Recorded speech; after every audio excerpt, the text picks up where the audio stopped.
ओम शांति। 2/7/2023 के बाबा के अव्यक्त महावाक्य। बाबा ने कहा, ब्रह्मा बाप के और 2 कदम फरमान बरदार वफादार। ब्रह्मा बाप के और 2 कदम फरमान बरदार और वफादार।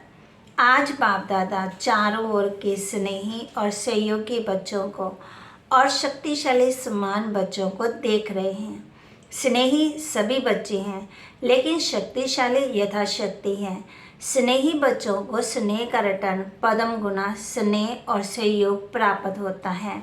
शक्तिशाली समान बच्चों को सदा सहज विजयी भव का रिटर्न मिलता सभी को है। स्नेही बच्चे यथा शक्तिशाली होने के कारण सदा सहज विजय का अनुभव नहीं कर पाते। कभी सहज कभी मेहनत। बाप दादा स्नेही बच्चों को भी मेहनत को सहज करने का सहयोग देते हैं, क्योंकि स्नेही आत्माएं सहयोगी भी रहती ही है, तो सहयोग के रिटर्न में बाप दादा सहयोग जरूर देते हैं। लेकिन योग यथार्थ न होने के कारण सहयोग मिलते भी प्राप्ति का अनुभव नहीं कर पाते। बाबा कहे, योग द्वारा ही सहयोग का अनुभव होता है और शक्तिशाली समान बच्चे सदा योग युक्त हैं, इसलिए सहयोग का अनुभव करते सहज विजय बन जाते हैं। लेकिन बाप को दोनों ही बच्चे प्यारे हैं। प्यार और सदा विजयी रहने की शुभ भावना चाहना सभी बच्चों में रहती है, लेकिन शक्ति कम होने के कारण समय और सर्व शक्तियाँ कार्य में नहीं लगा सकते। बाप वर्षे के अधिकार में सर्व शक्तियों का अधिकार सभी बच्चों को देते हैं। अधिकार देने में बाप दादा अंतर नहीं रखते हैं, सभी को संपूर्ण अधिकारी बनाते हैं, लेकिन लेने में नंबरवार बन जाते हैं। बाप दादा किसी को स्पेशल किसी को अलग ट्यूशन देते हैं क्या? नहीं देते। पढ़ाई सबकी एक है, पालना सबकी एक है। पांडवों का अलग पालना हो, जब शक्तियों का अलग हो, ऐसे है क्या? सबको एक जैसी पालना और पढ़ाई है, लेकिन लेने में रिजल्ट में कितना अंतर हो जाता है। कहाँ अष्ट रत्न और कहाँ 16,108 रत्न, कितना अंतर है। ये अंतर क्यों हुआ?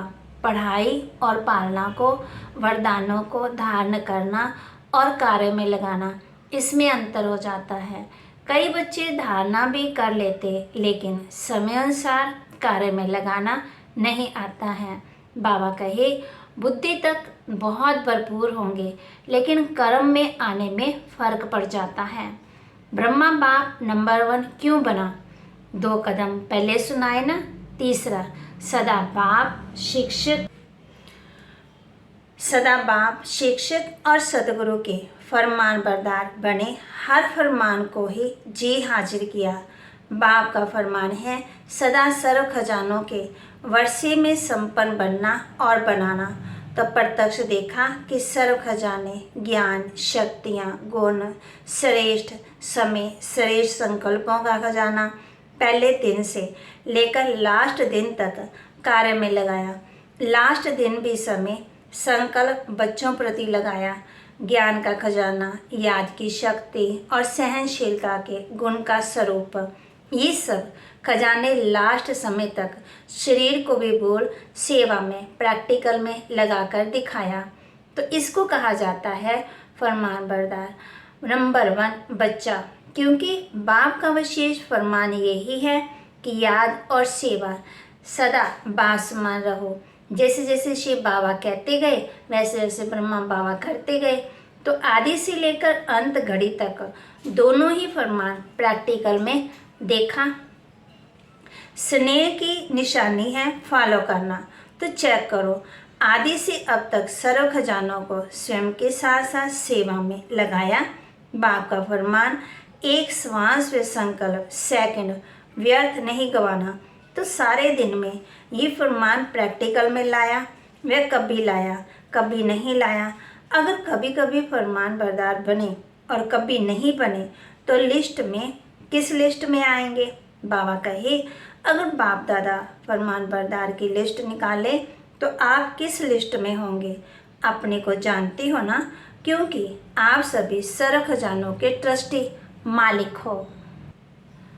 तो एक संकल्प भी बिना बाप के फरमान के यूज नहीं कर सकते हो। यह सोचते हो कि हम बालक सो मालिक हैं, इसलिए व्यर्थ गवाए या क्या भी करें, इसमें बाप का क्या जाता है। बाप ने तो दे दिया, अभी हिसाब क्यों लेते हैं। नहीं, आप रोज बाप के आगे कहते हो कि सब तेरा, मेरा नहीं। कहते हो ना कि टाइम पर मेरा और टाइम पर तेरा। जब हमारा मतलब हो तो मेरा, वैसे तेरा। ऐसी चतुराई तो नहीं करते हो। ब्रह्मा बाप को देखा, अपना आराम का समय भी विचार सागर मंथन कर बच्चों के प्रति लगाया। रात्रि में भी जाकर बच्चों को योग की शक्ति देते रहे।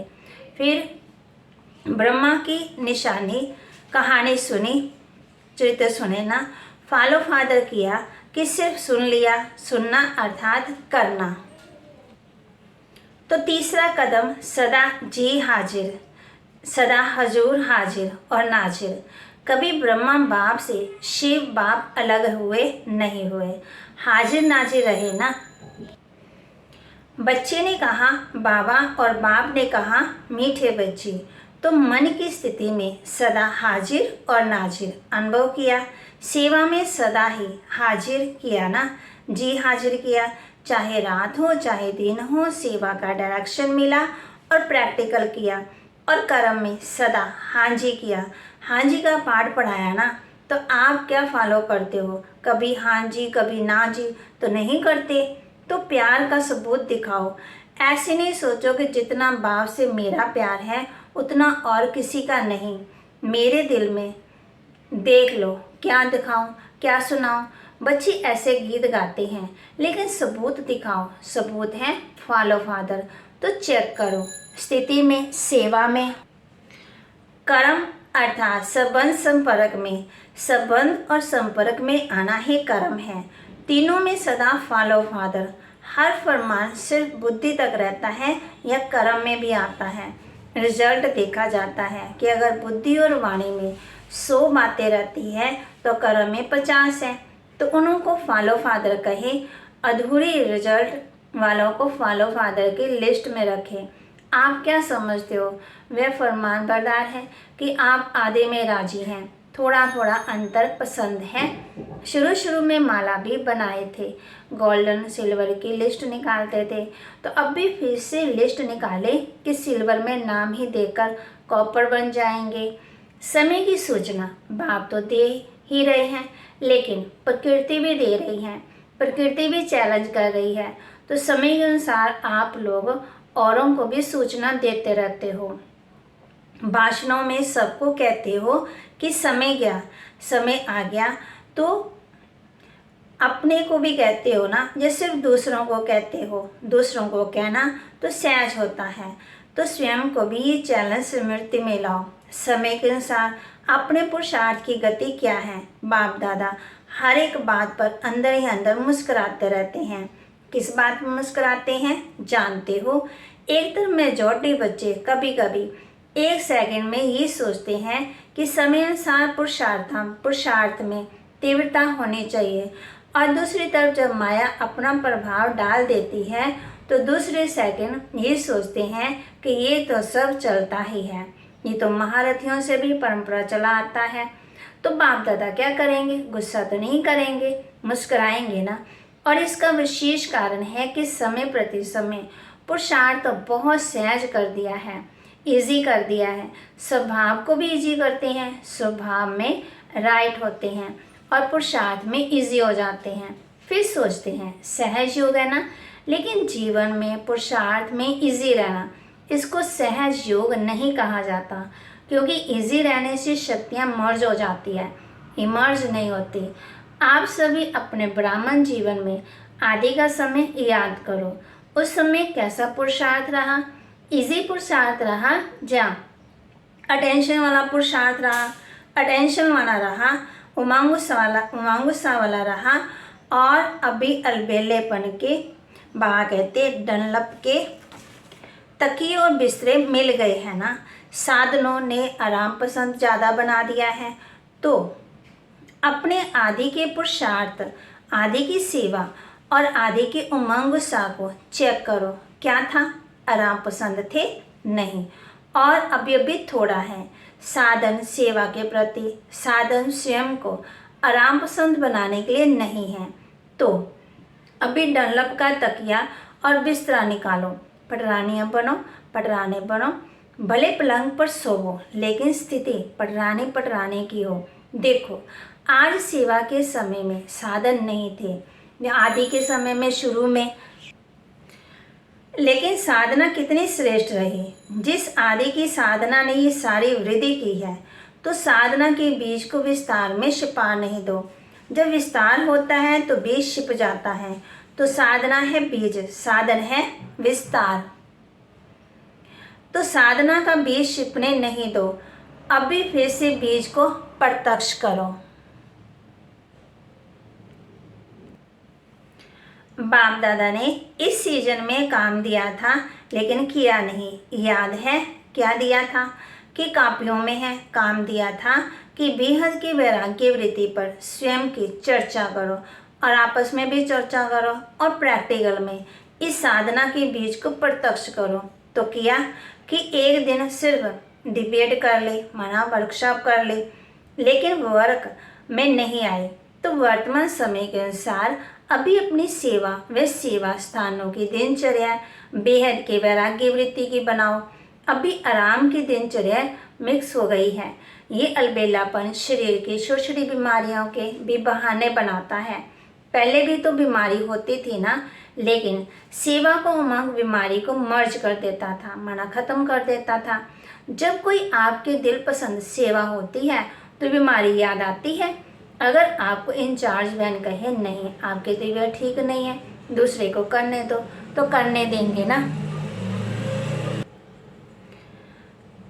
उस समय बुखार व सिर दर्द कहाँ चला जाता है। और जब सेवा कोई पसंद नहीं होगी तो क्या होगा? सिर दर्द भी आ जाएगा तो पेट दर्द भी आ जाएगा। सुनाया ना कि अगर बहानेबाजी में बुखार कहेंगी तो टीचर कहेंगी थर्मामीटर लगाओ, लेकिन पेट दर्द और सिर दर्द का थर्मामीटर तो है ही नहीं है। मूड ठीक नहीं होगा तो कहेंगे कि पेट दर्द है। तो ये अलबेलेपन के बहाने हैं। बेहद की वैराग्य वृत्ति मर्ज हो गई है और बहानेबाजी इमर्ज हो गई है। बाप दादा देख रहे थे कि सभी बहुत बच्चे स्नेह में मधुबन में पहुंच गए हैं, तो स्नेह तो दिखाया, उसकी मुबारक हो। बाप दादा को भी बच्चों की खुशी देखकर खुशी होती है, लेकिन आगे क्या करना है? सिर्फ मधुबन तक पहुंचना है। स्नेह का सबूत दिखाने के लिए फरिश्ते रूप में वतन में पहुंचना है। क्या करना है? बाबा कहे मधुबन में पहुंचे उसकी मुबारक है, लेकिन फरिश्ता बन वतन में कब पहुंचेंगे? चलते फिरते आप सभी को फरिश्ता ही देखें, बोल चाल रहन सहन सब फरिश्तों का बन जाए। और फरिश्ते का अर्थ ही है डबल लाइट। तो दिनचर्या में लाइट नहीं पड़ना, लेकिन संबंध संपर्क में स्थिति में लाइट। तो लाइट बनना आता है कि बोझ खींचता है। बाप दादा स्नेह का सबूत देखना चाहते हैं, और जब स्नेह का सबूत देंगे तो आपको तालियां बजाने की जरूरत नहीं पड़ेगी, लेकिन माया भी ताली बजाएगी। वाह विजय वाह! प्रकृति भी ताली बजाएगी। तो अब भी कुछ परिवर्तन करो। अभी स्वयं को स्नेह के साथ शक्तिशाली बनाओ। स्वयं के परिवर्तन में शक्ति स्वरूप बनो। सहयोगी करके अलबेलापन नहीं लाओ। बाप दादा देखते हैं कि स्वयं के प्रति, चाहे सेवा के प्रति, चाहे औरों के संबंध संपर्क के प्रति अलबेलापन ज़्यादा आ गया है। ऐसे नहीं सोचो कि सब चलता है। एक दो को कॉपी नहीं करो, बाप को कॉपी करो। दूसरों को देखने की आदत थोड़ी ज़्यादा हो गई है, अपने को देखने में अलबेलापन आ गया है। बाप दादा ने सुनाया था ना कि नज़दीक की नज़र कमज़ोर हो गई है और दूर की नज़र तेज हो गई है। तो अब भी क्या करेंगे? सीजन का फल क्या देंगे? कि सिर्फ बाप आया, मिला, मनाया, मुरली सुनी, ये फल है। हर सीजन का फल होता है ना। तो इस सीजन का फल बाप दादा को क्या भोग लगाएंगे? भोग लगाते हो तो फल भी रखते हो ना, वो तो बाजार में मिल जाता है। कोई बड़ी बात नहीं है। अब इस सीजन का फल क्या भेंट करेंगे या भोग लगाएंगे? लगाना है या मुश्किल है? तो देखेंगे कि नंबर 1 भोग कहाँ से आता है। वादा तो बहुत अच्छा करके जाते हो, कभी भी ना नहीं करते हो, हाँ ही करते हो, खुश कर देते हो। लेकिन अब भी क्या करेंगे? टीचर्स नंबर 1 भोग लगाएगी ना, सभी सेंटर्स का भोग देखेंगे। प्रकृति वाले भी भोग तो लगाते हैं ना कि खुद ही खा जाते हो। तो ये नहीं सोचना कि सिर्फ सेंटर्स वाले का काम है, सभी का काम है। तो फरमान बरदार का कदम प्रैक्टिकल में लाना, आज्ञाकारी प्रैक्टिकल बनना। चौथा कदम वफादार। कभी भी मन से, बुद्धि से, संकल्प से बाप के बेवफा नहीं बनना। वफादार का अर्थ ही है सदा एक बाप दूसरा ना कोई। संकल्प में भी दे के संबंध, दे के पदार्थ व देहधारी व्यक्ति आकर्षित ना करें। जैसे जब पति पत्नी एक दो के वफादार बनते हैं तो स्वप्न में भी अगर वह दूसरे की याद आई तो वफादार नहीं कहा जाता। तो ब्रह्मा बाप को देखा,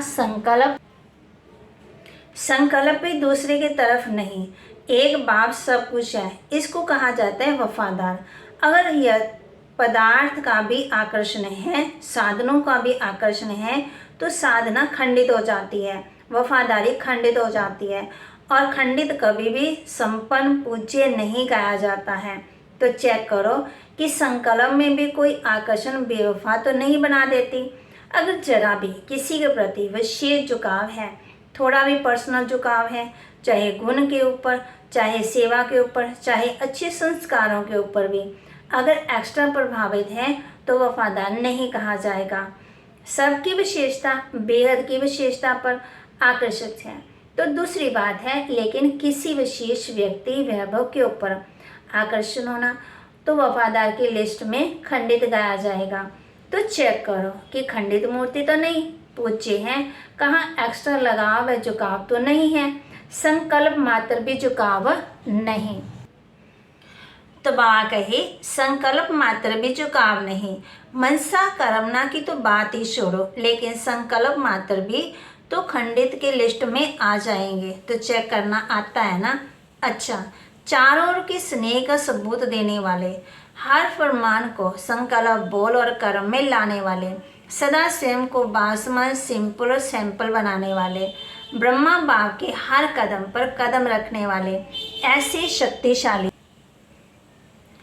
ब्रह्मा बाप के हर कदम पर कदम रखने वाले, ऐसे शक्तिशाली बासमन बनने के दृढ़ संकल्पधारी सर्व बच्चों को बाप दादा का याद, प्यार और नमस्ते।